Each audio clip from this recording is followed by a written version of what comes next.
오늘은 광야 갇혀도 갇히지 않는다는 주제로 하나님의 말씀 함께 나눌까 합니다. 온유야 아빠야 라는 책을 쓴 장종택 목사님이라는 분이 계세요. 장 목사님이 찬양을 사역하다가 미국에서 사역하다가 미국의 영주권도 포기하고 모든 사역도 다 내려놓고 한국에 돌아왔습니다. 그런데 한국에 돌아오자마자부터 바로 고난의 길이 시작되었던 겁니다. 고난의 연속이었어요. 얼마나 힘들었냐면 가스비를 낼 돈조차 없는, 그렇게 경제가 어려웠고 가정의 생활고가 너무너무 힘들었습니다.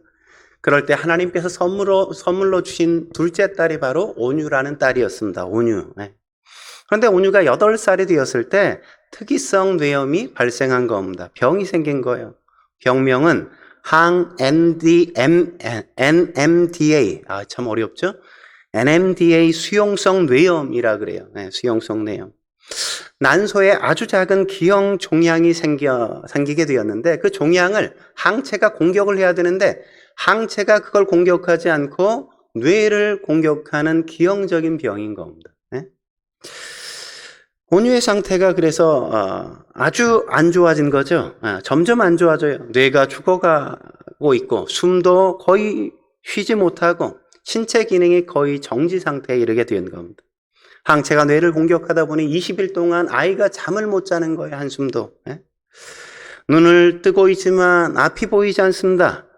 목 근육이 사라졌어요. 그리고 치아가 하나둘 빠져서 사라지기 시작해가요. 음식물을 넘기지 못하고 어떤 것도 삼키지 못하는 그런 아이를 보는 아빠의 마음, 그 심정이 어떻겠습니까? 그럼에도 불구하고 아이가 전혀 통증조차 느끼지 못하는 상태 속에 살아가고 있는 겁니다. 통증을 느끼지 못하다 보니까 아이가 입속에 있는 엽 같은 데를, 이런 입 안을 이렇게 물어가지고 그 살을 씹고 막 그런 일까지 막 벌어지는 거예요. 이렇게 처참한 상황이 계속 벌어지고 일어나기 시작하자 의사가 말하기를 우리가 할 수 있는 일은 더 이상 있지 않다는 절망적인 이야기를 와서 들려주는 겁니다. 장 목사님은 그런 딸아이를 보면서, 그런 의사의 이야기를 들으면서 하나님이 그렇게 원망스러웠대요. 하나님 도대체 이게 뭡니까? 하나님 내게 왜 이러시는 겁니까? 그렇게 하나님 앞에 그는 하소연하고 하나님 앞에 원망하고 불평을 쏟아놓을 수밖에 없었다고 이야기합니다. 여러분, 우리가 살다 보면 그런 사면초가와 같은, 고립무원과 같은 그런 상황을 우리가 맞게 되어지지 않습니까? 진퇴양난, 앞으로 갈 수도 없고 뒤로 갈 수도 없는 그런 상황이 우리의 삶 가운데도 놓인단 말이죠. 믿음으로 살려고 노력함에도 불구하고 깊은 수렁에 빠진 것처럼, 깊은 궁지에 빠져든 것처럼 그렇게 느껴질 때가 있단 말이죠. 오늘 본문의 이스라엘 백성들 역시 그런 삶의 모습이라고 이야기하지 않습니까? 하나님이 광야 길로 가라고 말씀하셔서 광야 길로 나왔는데 지금 어떤 형편이라고 이야기해요? 3절 말씀 같이 한번 볼까요? 3절 같이 읽어보겠습니다. 시작. 바로가 이스라엘 자손에게 대하여 말하기를 그들이 그 땅에서 멀리 떠나 광야에 갇힌 바 되었다 하리라. 어땠다고요? 그들이 광야에 갇혀버리고 말았단 말이죠. 하나님이 가라 그래서 갔는데, 이 길로 가라 그래서 이 길로 왔는데 하나님의 말씀에 순종한 결과가 광야에 갇히고 그들이 코너에 몰린 것처럼 되어버렸단 말이죠. 더 이상 갈 수가 없습니다. 좌우에는 거대한 산들이 놓여있고 산맥들이 있고 앞에는 홍해바다가 가로막혀 있어요. 뒤로 돌아가는 건 다시 애굽으로 돌아가는 거예요. 그것은 노예의 생활로 돌아가는 것 아닙니까? 갈 수 없는 상황이잖아요. 하나님의 말씀에 순종에 걸어왔는데 딱 걸린 이 코너에 몰린 상황이 그들 앞에 펼쳐졌단 말이죠. 이런 상황이 우리의 삶의 환경에 펼쳐질 때 우리는 어떻게 해야 될까요? 그런 낙심할 수 있는, 그런 좌절할 수 있는, 그런 절망적인 상황에 우리가 놓일 때 우리는 어떻게 해야 될까요? 우리가 갇혀도 갇히지 않기 위해서 어떻게 해야 될까요? 첫째로 우리는 숨겨진 하나님의 섭리를 신뢰할 수 있어야만 합니다. 우리는 숨겨진 하나님의 섭리를 신뢰할 수 있어야 한단 말이죠. 하나님이 내 삶을 코너로 모는 것처럼 느껴질 때 우린 이렇게 생각해야 돼요. 여기엔 분명히 숨겨진 하나님의 섭리가 있을 거야, 이렇게 말이죠. 그래요. 지금은 우리가 이걸 이해할 수 없습니다. 지금 이걸 이해하는 건 불가능하단 말이죠. 내 앞길이 왜 이렇게 왔는지 알 수가 없어요. 내 삶에 왜 이런 어려움이 닥쳤는지 우리는 알 수가 없단 말이죠. 왜 모든 것들이 사방에 우겨쌈을 당해서 내가 이렇게 황당한 일을 경험해야 되는지 그때는 알 수가 없단 말이죠. 사방이 꽉 막힌 코너에 몰린 것처럼 그렇게 느껴집니다. 사업 때문에 그럴 수도 있고 경제적인 어려움 때문에 그럴 수도 있어요. 자식이나 부모가 그렇게 나를 코너로 몰 수 있고 어떤 질병이 나를 그렇게 꼼짝달싹 못하게 만들 수도 있단 말이죠. 이럴 때 우린 숨겨진 하나님의 섭리를 그럼에도 불구하고 신뢰할 수 있어야 한단 말이죠. 여러분, 이스라엘 백성이 광야에 갇힌 상황에서 성경은 누구를 주목하죠? 오늘 본문에 보면 바로를 주목하게 하는 걸 볼 수 있죠. 여러분, 바로가 이스라엘 백성들을 놔준 게 좋아서 놔줬습니까? 어쩔 수 없어서 놔주게 되었잖아요. 그래서 어떻게 되었는지 바로는 사람을 보내서 그들을 지켜보겠단 말이죠. 그런데 들리는 이야기가 광야에 이들이 갇혀버린 것처럼 보인다고 이야기하는 게 들리는 겁니다. 3절 다시 한번 읽어볼까요? 3절 읽어보겠습니다. 시작. 바로가 이스라엘 자손에 대하여 말하기를 그들이 그 땅에서 멀리 떠나 광야에 갇힌 바 되었다 하리라. 여기서 멀리 떠났다는 건 애굽에서 멀리 떠났다는 게 결코 아니에요. 여기서 멀리 떠났다는 말은 혼란되다, 당황하다, 머뭇거리다 이런 의미인 겁니다. 그러니까 바로가 보기에 애굽 백성들이 보기에 이스라엘 백성들이 코너에 몰리게 되자 혼란스러워했단 말이죠. 그래서 당황해 머뭇거리기 시작하는 것처럼 그들 눈에는 보였다는 겁니다. 그래서 바로가 생각할 때, 야, 쟤들은 잘못 판단해, 한참 잘못 갔구나 이렇게 이야기했단 말이죠.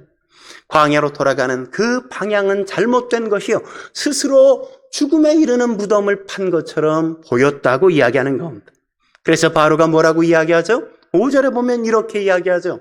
같이 5절 말씀 읽어볼까요? 시작. 그 백성이 도망한 사실이 애굽 왕에게 알려짐에 바로와 그 신하들이 그 백성에 대하여 마음이 변하여 이르되 우리가 어찌 이같이 하여 이스라엘을 우리를 섬김에서 놓아 보냈는가 하고, 그들이 놔주고 나중에 어떻게 돼요? 마음이 변했단 말이죠. 마음이 변해서 그들이 뭐라고 이야기합니까? 야, 우리가 왜 보냈지? 그들을 노예로 더 부려야 하는데. 그래서 어떤 마음이 들어요? 다시 노예로 만들어버려야 되겠다. 이런 마음을 갖게 만들어버리고 말았잖아요. 예? 여러분, 사단은 우리의 자유를 질투한단 말이죠.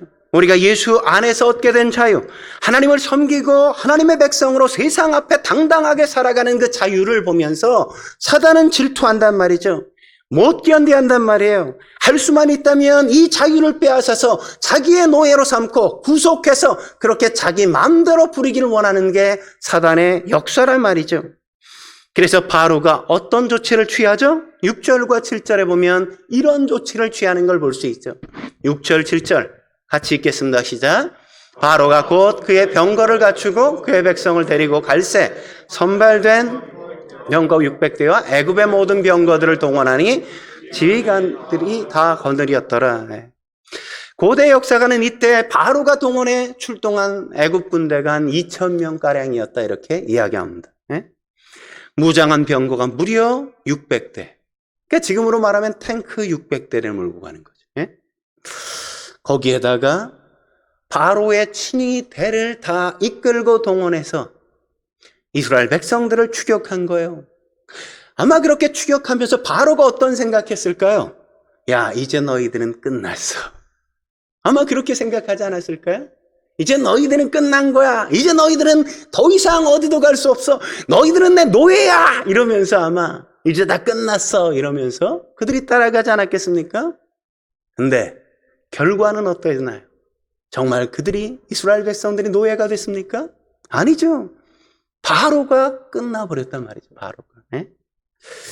하나님의 계획은 이렇게 달랐단 말이죠. 하나님의 계획은 숨겨진 하나님의 섭리였단 말이죠. 두 가지의 섭리가 이 속에 있었다는 걸 여러분 아십니까? 하나는 뭐냐? 바로에 대한 하나님의 심판이 여기에 숨겨져 있는 겁니다. 심판하기 위해 바로와 바로의 군대들을 집결시켜 이곳으로 이끌어 오고 계신 거란 말이죠. 바로의 군대들을 마지막으로 작살내 버리시겠다고 말씀하시는 겁니다.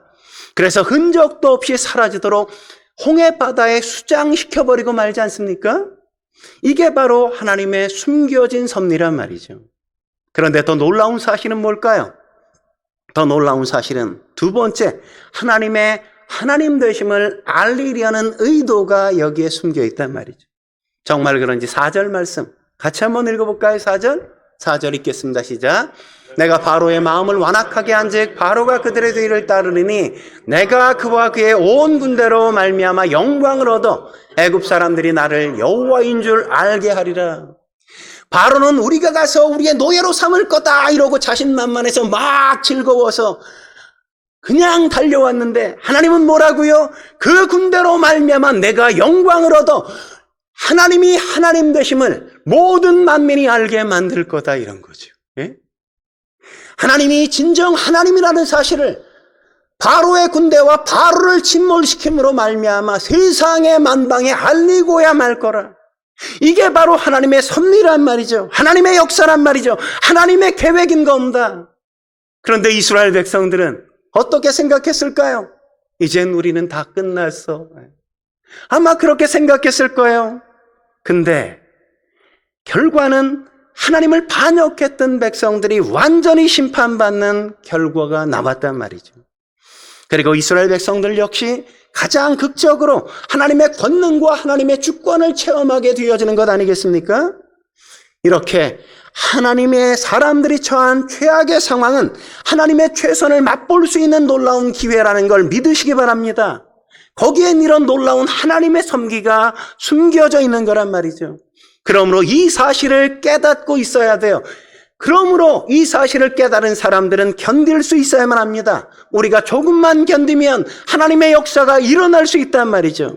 우리의 인생의 깊은 밤은 영광의 새벽과 맞닿아 있다는 사실을 믿으시기 바랍니다. 그걸 믿기에 우리는 견딜 수 있고 참을 수 있단 말이죠. 하나님은 때때로 우리의 인생의 최악의 상황인 사면초가 고립무원, 징태양난의 길로 우리의 삶을 인도해 가실 수 있어요. 그때 우린 비로소 두 손을 들고 하나님 앞에 항복할 수밖에 없죠. 하나님, 저는 할 수 없습니다. 어쩌면 하나님은 우리가 그렇게 항복하기를 기대하고 기다리고 있는지 몰라요. 내가 할 수 없다고 말해. 내가 할 거야 그러면 이렇게 하나님께서 말씀하시는지도 모른단 말이죠. 하나님은 하나님의 하나님 되심을 드러내고 하나님의 능력과 하나님의 주권을 드러내셔서 마침내 영광 받으시며 이스라엘 백성들이 나의 자녀들이 내가 누구인지를 알면서 하나님을 기쁨으로 섬기기를 기대하신다는 걸 우리가 알아야만 합니다. 그래야 우리는 우리의 인생에 펼쳐지는 고난과 역경의 길 그 속에서도 넉넉하게 당당하게 걸어갈 수 있는 겁니다. 그러므로 사면초가라는 코너에서도 하나님의 섭리를 신뢰할 수 있길 주의 이름으로 축원합니다. 한 걸음 더 나아가 우리가 갇혀도 갇히지 않기 위해 어떻게 해야 될까요? 두 번째, 우리는 적들을 두려워하지 말고 담대해야 한단 말이죠. 적들을 두려워하지 말고 담대해야 한다는 겁니다. 오늘 10절 말씀을 보십시오. 뭐라고 이야기하죠? 10절에 보면 이스라엘 백성들이 어떤 마음이었는지 잘 드러나 있죠. 같이 읽겠습니다. 시작. 바로가 가까이 올 때 이스라엘 자손이 눈을 들어본즉 애굽 사람들이 자기들의 뒤를 따른지라. 이스라엘 자손이 심히 두려워하여 여호와께 부르짖고. 이스라엘 백성들이 애굽 군대가 쫓아오자 두 가지의 반응을 보였다고 하죠. 첫 번째 반응이 뭡니까?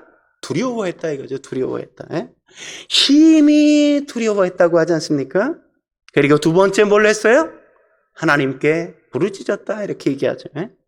근데 여기서 부르짖었다는 건 기도의 부르짖음이 아니라 불평과 원망의 부르짖음이었단 말이죠. 기도의 부르짖었으면 얼마나 좋아요. 근데 그들은 기도한 게 아니라 불평하고 원망하면서 그들이 울고불고 난리가 났던 겁니다. 불평과 원망이 바로 이스라엘 백성들이 광야에 갇혔을 때 가장 먼저 보였던 반응이라는 걸 우리가 기억해야 돼요. 이건 우리도 예외가 아니잖아요. 뭔 일이 벌어지면, 안 좋은 일이 벌어지면 뭐부터 해요? 불평하고 원망부터 하잖아요. 그렇다면 왜 이스라엘 백성들이 두려워했을까요? 왜 두려워했을까요? 두려워하지 않았으면 불평하고 원망도 안 했을 거 아니에요. 왜 두려워했을까요? 10절에 보면 그들의 시선이 어디에 고정되어 있어요? 바로의 군대에 고정되어 있단 말이죠. 여러분, 우리가 어려움을 당할 때 그 어려움에 사로잡히면 안 돼요. 문제가 벌어졌을 때 문제에 사로잡히면 안 된단 말이죠. 거기서 우리가 헤어나올 수 있어야 돼요. 예? 이 어려움까지도 주장하시는 하나님을 신뢰하고 그 하나님을 바라볼 수 있어야 한단 말이죠. 그런데 우린 하나님을 바라보지 못하고 우리가 처한 현실에 사로잡힐 때가 얼마나 많습니까? 그러니까 두려워하고, 그러니까 불평하고, 그러니까 원망을 쏟아놓는단 말이죠. 이러다가 다 죽는 건 아니야. 그러지 않습니까? 여러분, 이스라엘 백성들이 애굽을 떠날 때만 해도 이러지 않았단 말이죠. 그들이 떠날 때는 어땠다고 이야기하죠? 8절 말씀을 보십시오. 이렇게 이야기한단 말이죠. 8절. 같이 읽겠습니다. 시작. 여호와께서 애굽 왕 바로의 마음을 완악하게 하셨으므로 그가 이스라엘 자손의 뒤를 따르니 이스라엘 자손이 담대히 나아갔습니다. 예? 처음에 그들은 애굽 땅에서 떠날 때 적들이 쫓아옴에도 불구하고 어떻게 떠났어요? 두려워하지 않았어요. 걱정하지 않았어요. 불평하거나 원망한 게 전혀 없었다고요. 그들은 담대히 하나님께서 인도하시는데 하나님만 바라보니까, 하나님의 이끄심을 기대하니까, 하나님만 향하니까 그들은 두려워하지 않았습니다. 그들은 담대하게 쫓아갈 수 있었단 말이죠. 근데 그들이 하나님을 바라보지 않고 내 앞에 벌어진 이 문제, 이 어려움, 이 환경을 쳐다보기 시작하니까 두려워해요, 불평해요, 원망이 시작되어진단 말이죠. 예? 폴 브랜드란 크리스찬 의사가 있습니다. 2차 세계대전 때 이분은 전쟁터에서 부상당한 환자들을 많이 치료해 줬다 그래요. 그때 마침 페니실린이라는 주사약이 개발되어서 페니실린 주사로 많이 병사들에게 놔줬던 기억을 이야기합니다. 그런데 페니실린이 처음 개발되었을 때는 그게 잘 정제되지 않다 보니까 한 대 맞으면 되게 아팠던 것 같아요. 네? 그래서 그 주사를 맞는 군인들이 늘 하는 얘기가 페니실린 주사만 제발 좀 안 맞았으면 좋겠다. 그러더래요. 네? 그 얘기를 하도 많이 이분이 들으니까 한 번은 이분이 이렇게 얘기했대요. 전쟁에서 그렇게 용감하게 적과 싸웠던 분들이 겨우 주사 한 대를 이렇게 무서워합니까? 네? 그랬더니 그 얘기를 들었던 병사가 이렇게 대답하더래요. 전쟁터에선 적군이 잘 보이지 않거든요. 적군이 잘 보이지 않으니까 용감하게 맞서 싸울 수 있었다는 거죠. 적군이 잘 보이지 않으니까. 대충 보이니까 막 용감하게 나가서 싸울 수 있었다는 거죠. 그렇잖아요. 잘 보이지 않아야 용감할 수 있단 말이죠. 보이는 게 없어야 막 우리가 행동할 수 있지 않습니까? 근데 주사바늘이 자세히 보이고 뚜렷하게 보이니까 어때요? 자꾸 주사기를 묵상하게 되어지고, 주사기를 묵상하게 되어지니까 점점 두려움이 마음속에 커져간단 말이죠. 그러니까 하나님께 주목하거나 집중할 수 없게 되어지는 거란 말이죠. 그러므로 여러분, 어려움에 처했을 때, 우리의 인생의 고노에 몰렸을 때, 우리의 삶이 무언가에 갇혀버린 것 같았을 때, 잘 보이지 않지만 그런 순간에 전능하신 하나님을 바라보려고 노력하는 것보다 더 중요한 게 없는 겁니다. 그렇게 하나님을 바라보지 않으면 우리는 자꾸만 두려움에 빠져버릴 수밖에 없단 말이죠. 이스라엘 백성들이 그래서 두려움에 사로잡혀서 불평하는 것 아닙니까? 뭐라고 불평했어요? 11절 말씀에 보면 이렇게 불평하는 게 등장하죠. 같이 읽어볼까요? 시작. 그들이 또 모세에게 이르되 애굽에 매장지가 없어서 당신이 우리를 이끌어내어 이 광야에서 죽게 하느냐? 어찌하여 당신이 우리를 애굽에서 이끌어내어 우리에게 이같이 하느냐? 재밌잖아요. 그죠? 그들이 뭐라 그래요? 아니, 애굽에 매장지가 없어서 겨우 이 해변에다가 우리를 잡아 죽이려고 우리를 이끌어온 거야. 이러면서 그들이 막 불평하고 원망하지 않습니까? 여러분, 이게 누구를 향한 불평일까요? 불평의 대상을 자꾸만 우리는 찾잖아요. 어떤 일이 벌어지면. 그래서 하나님, 도대체 이게 무슨 일입니까? 어쩌면 이런 일을 내게 일어나게 만드십니까? 이렇게 하나님을 원망할 때가 많잖아요. 그리고 거기서 멈추지 않죠. 우리는 우리를 인도하는 리더들을 향해 불평을 던지지 않습니까? 다 네가 잘못 이끌어서 그래 이러면서. 다 네 책임이야 이러면서 우리는 누군가에게, 리더에게 책임을 떠안기려고 자꾸만 한단 말이죠. 하지만 우리가 기억해야 될 사실은 이건 역시도 시험의 하나의 과정이라는 사실을 놓치면 안 된다는 겁니다. 하나님은 사랑하는 당신의 자녀들에게 시험을 허용하신단 말이죠. 하나님의 자녀들에게 허용되는 이 시험은 언제나 파괴적인 시험이 아니라 교육적인 시험이라는 사실을 우리가 놓치면 안 돼요. 여러분, 좋은 선생님은 학생들에게 규칙적으로 시험을 보게 만들잖아요. 왜죠? 자신들의 실력을 확인시키기 위해서잖아요. 시험을 통해 자신의 실력을 확인하고 내가 뭐에 약한지를 보충해 가면서 더 성장할 수 있는 기회를 제공하기 위해서 좋은 선생님은 그렇게 하는 것 아닙니까? 하나님도 마찬가지란 말이죠. 하나님도 그래서 이스라엘 백성에게 광야에서 여러 가지 시험을 허락하셨다고 말씀하시지 않습니까?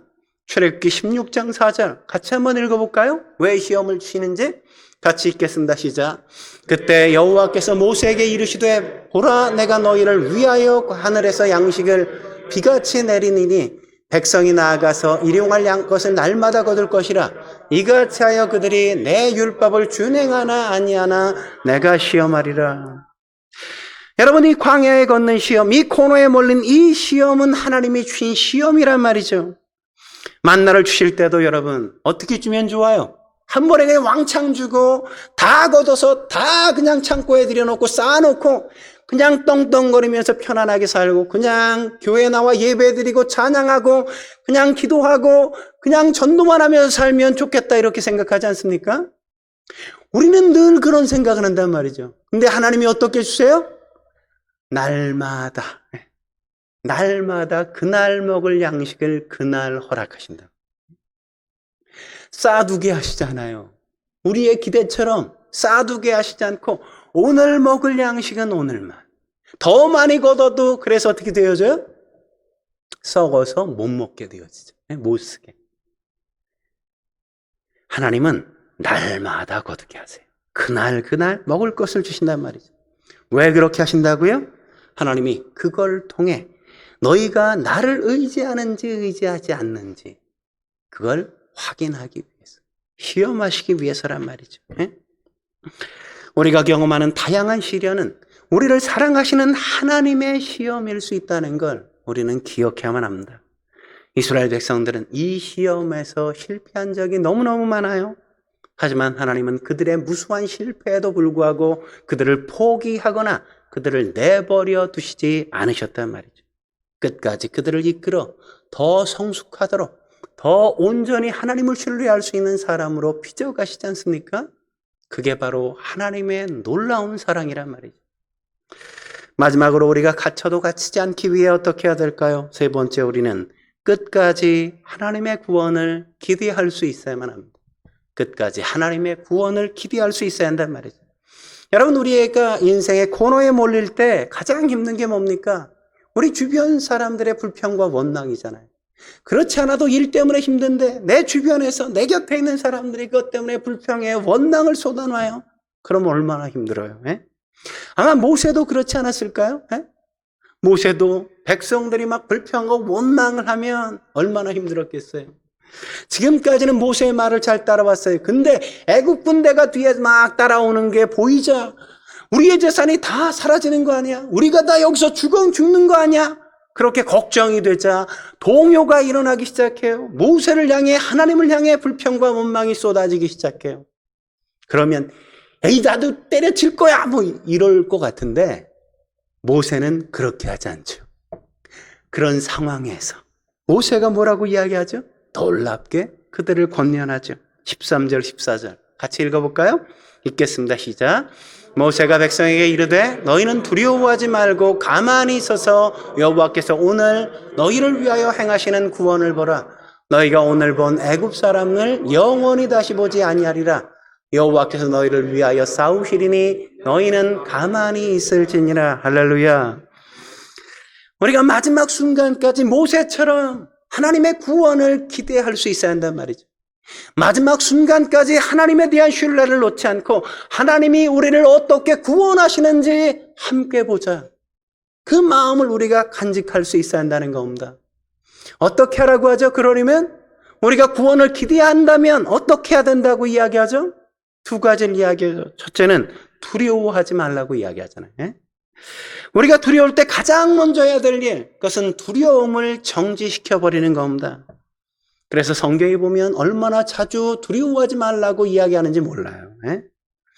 과거 동유럽 공산국가를 드나들며 전도했던 리차드 범브랜드라는 목사님이 한 번은 이렇게 성경을 가지고 전도하다가 잡혀가지고 옥살이를 하게 되었어요. 옥에 갇혀서 뭐 할 일이 있겠습니까? 그러니까 성경을 읽기 시작한 거예요. 성경을 읽다 보니까 제일 은혜가 되고 위로가 됐던 말씀이 두려워하지 말라, 이 말씀이에요. 두려워하지 말라. 예? 그러니까 이 말씀을 직접 하나님의 말씀으로 듣다 보니까 너무너무 은혜가 되더래요. 예? 여러분, 주변 사람이 두려워하지 마 이래도 은혜가 되는데 만왕의 왕이신 하나님이 내게 직접 두려워하지 마 이러니까 얼마나 은혜가 됐겠어요. 예? 그래서 성경에 두려워하지 말라는 말씀이 얼마나 나올까 궁금해서 성경을 읽으면서 밑줄을 치면서 두려워하지 말라는 말씀이 몇 번 나오나 세어보기 시작한 거예요. 다 세었어요. 다 세어보니까 무려 365회가 나오는 겁니다. 이 365회라는 사실을 발견하고 그가 깨달음이 하나 왔어요. 그래, 하나님은 1년 365일 매일매일 내게 두려워하지 말라고 말씀하시는구나. 내가 두려워하지 않고 이 세상을 살아가기를 기대하시는구나. 하나님이 내게 이렇게 말씀하시는데 내가 두려워하며 살아야 될 이유가 어디 있을까? 그게 너무나 큰 은혜가 되더래요. 왜? 여러분, 은혜가 되지 않습니까? 여러분, 우리가 두려울 때 이 두려움에서 떨쳐버리고, 이 두려움을 떨쳐버리고 우리가 두려움에서 해방되는 방법이 뭔지 아십니까? 그 가운데 하나는 이 두려움엔 한계가 있다는 사실을 기억하는 거란 말이죠. 어려움엔 언제나 한계가 있단 말이죠. 한계가. 하나님은 한계 이상의 시험을 결코 허용하지 않으세요. 감당할 시험 당함을, 감당할 수 없는 시험 당함을 결코 허용하지 않는단 말이죠. 그런 시험이 우리에게 닥친다면 피할 길 또한 내셔서 우리가 감당할 수 있게 만드신다고 말씀하시지 않았습니까? 어려우면 언제나 한계가 있다는 사실을 기억해야만 한단 말이죠. 그러면 두려움에서 해방될 수 있는 겁니다. 두 번째, 하나님의 구원을 바라보라고 이야기하지 않습니까? 하나님의 구원을 바라보라고. 이건 뭐예요? 하나님이 구원하시고야 말 거야, 이런 거죠. 하나님이 구원하시고야 말 거야. 그렇기에 내가 하려고 하면 안 된다는 것 아니겠어요? 그래서 뭐라고 얘기해요? 본문에 보면 너희는 가만히 있어 라는 말이 2번이나 반복되어 등장하는 걸 확인하지 않습니까? 내가 해결하려고 하면 할수록 이 일이 해결되는 게 아니라 더 수렁에 깊이 빠져든단 말이죠. 여러분, 수영 못하는 사람들 많이 봐서 알잖아요. 수영 못하는 사람들이 물에서 뜨려면, 수영하려고 하면 어떻게 해요? 발버둥을 자꾸 쳐요. 발버둥을 자꾸 치면 칠수록 물에 가라앉게 되어 있단 말이죠. 그때 우리가 뭐라 그래요? 야, 좀 힘 좀 빼 이러잖아요. 그죠? 힘을 빼면 그냥 돼요. 그냥 물에 나 자신을 맡기면 나는 자연스럽게 뜰 수밖에 없다고요. 근데 문제는 뭐예요? 내가 물에 내 몸을 맡기지 못한다는 게 문제죠. 그게 제일 어려운 거예요. 여러분도 그러잖아요. 맡긴다 이러면서 안 맡겨. 내가 다 해. 놓지 않아. 믿지 못해. 맡기는 척이 자꾸 그죠? 맡기는 척만 해. 그러니까 안 된다고요. 그러니까 안 돼. 인간적인 방법으로 여기저기 찾아다니며 나 좀 도와달라, 나 좀 이렇게 도와줘. 아무리 손을 뻘쳐도 도와주는 사람이 있어요? 없어요, 없어. 그런 걸 멈춰야 한다고요. 이렇게 가만히 있는 시간이 하나님을 향한 우리의 신뢰를 준비하는 가장 중요한 시간인 겁니다. 그래서 예레미야는 예레미야 애가 3장 26절에 이렇게 권면하는 걸 볼 수 있잖아요. 같이 읽어볼까요? 시작. 사람이 여호와의 구원을 바라고 잠잠히 기다림이 좋도다. 할렐루야. 응? 잠잠히 기다릴 수 있어야 돼. 하나님이 역사하시기 전에 내가 하던 인간적인 모든 노력들을 다 중지할 수 있어야 돼요. 네? 하나님이 하시도록, 하나님이 하도록 그분 앞에 잠잠히 맡겨드려야 되는 겁니다. 하나님이 할 수 있도록 기회를 제공해야 돼요. 하나님께 시간을 내어드려야 한단 말이죠. 네? 하나님이 역사의 주인이라고 믿는다면 이 일에도 여전히 하나님께서 이 환경의 주인이라고 우리가 확신하고 믿는다면, 그렇다면 우리는 가만히 하나님의 구원을 바라볼 수 있어야 한단 말이죠. 제가 오늘 설교를 시작하면서 장종택 목사님의 얘기로 설교를 시작하지 않았습니까? 의사가 이제 더 이상 할 게 아무것도 없다고 거의 사형 언도를 내린 것처럼 그렇게 말할 때, 이스라엘 백성들처럼, 홍해 앞에 있는 이스라엘 백성들처럼 목사님 역시도 하나님이 원망스러웠어요. 그래서 하나님 앞에 불평을 막 쏟아놨어요. 도대체 이게 뭡니까? 하나님을 위해 내가 살았는데 왜 내가 이런 일을 경험해야 됩니까? 그렇게 하나님을 원망했단 말이죠. 아무것도 할 수 없었습니다. 숨 쉬는 것조차 그냥 턱턱 막혀서 숨조차 쉬기가 버거웠어요. 찬양 사역도 강대상에 올라가서 하나님을 위한 사역하는 것도 더 이상 할 힘조차 나지 않았고, 하는 것 자체가 자기에겐 무의미하게 느껴졌다 그래요. 그런 상황이 벌어지자, 그렇게 번아웃 되어지자, 아무것도 하지 못하고 그냥 손 놓고 있자, 그때 하나님께서 목사님에게 그렇게 말씀하시더래요. 그래도 너 나 신뢰해? 그래도 너 나 신뢰하고 있니? 이 말을 듣는데 뒤통수 한 대를 맞는 것 같더래요. 찬양 사역을 하면서 좋으신 하나님이라고 그렇게 찬양을 해댔는데, 내가 그렇게 하나님 앞에 기도하면서 거룩을 다 떨었는데 정작 나는 지금까지 하나님을 바라보지 않고 있었구나. 그 사실이 깨달아지더래요. 그 다음부터 온유가 아파하면 아파할수록 하나님을 예배하고 하나님 앞에 기도하고 주변에 있는 지인들에게 중보 기도를 요청하기 시작했대요. 목사님과 사모님과 함께 그렇게 사람들이 중보 기도하면서 하나님의 역사를 기대하고 소망하고 함께 기대하기 시작하자, 어느 날 온유가 발작을 일으켰는데 예전과 다른 발작인 거예요. 막 발작을 하다가 아이가 예수님 예수님 이러면서 입이 트이고 말하기 시작하고, 그 다음 날부터 애가 회복되어지더니 이제 자유롭게 사람들과 이야기 나누고 교제할 수 있는 그만큼 완전히 회복되어진 거예요. 병원이 난리가 났어요. 사람으로선 이런 일이 있을 수 없는데, 의사로서 고칠 수 없는 병이 아니 어떻게 이런 기적이 일어났나, 에? 놀라워하고 사람들이 그냥 충격을 받았습니다. 그 후로 온유가 점점 회복되어지고 가족들과 이야기 나눴는데, 어느 날 온유의 동생 셋째가 이 엄마에게, 사모님께 질문을 하더래요. 엄마, 하나님 음성 들어봤어? 그래서 엄마가 그럼 성경을 읽을 때 하나님의 말씀을 내가 늘 듣지. 그랬더니 아이가 아니 그거 말고 지금 말하는 것처럼 이렇게 하나님의 음성 들어봤냐고. 그러자 옆에서 이 얘기를 듣던 온유가 이렇게 말하더래요. 하나님의 음성은 말이야 붉고 커, 이렇게. 그래서 엄마가 놀라워서 사모님이 온유한테 야, 하나님이 온유한테 뭐라고 말씀하셨어? 그랬더니 온유가 대답하기를, 내가 울고 있었는데, 아플 때 울고 있었는데 하나님이 온유야, 내가 너 살려줄 거야, 그렇게 말씀하시더래요. 그리고 그가 나은 겁니다. 나은 거. 그렇습니다. 하나님이 하시면 갇혀도 갇히지 않습니다. 베드로가 옥에 갇혔지만 그 옥문이 열려지는 기적을 맛보지 않습니까? 바울과 실라가 잡혀서 두드려 맞고 감옥에 갇혔지만 그 밤에 찬양을 드리고 기도를 드리자 그 옥문이 열리는 역사가 있잖아요. 우리가 갇히는 건 여전히 우리가 하려고 하기 때문이란 말이죠. 하나님 앞에 맡기지 못하기 때문인 거예요. 하나님의 구원을 바라보지 못하기 때문인 겁니다.